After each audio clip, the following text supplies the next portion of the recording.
Oo. Bumaba yan doon sa gitna. Ay mga buso.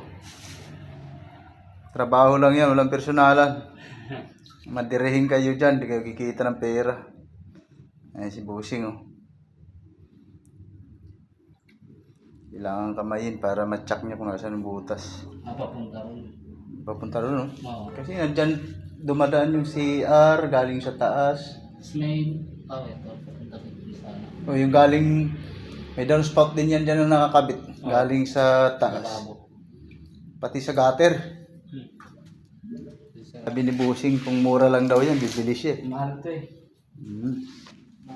Diyan boss, may ano dyan.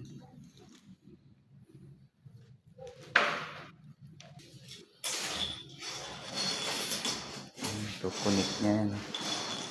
Kaya kakaiba, pinapasundot sa akin. Sabi ko hindi kakayanin yan boss. Yeah, Dahil dati, sinundot ko yan ng plihi. matigas yung sebo eh.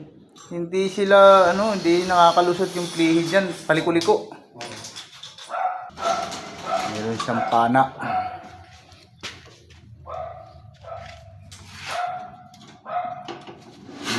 Pana oh.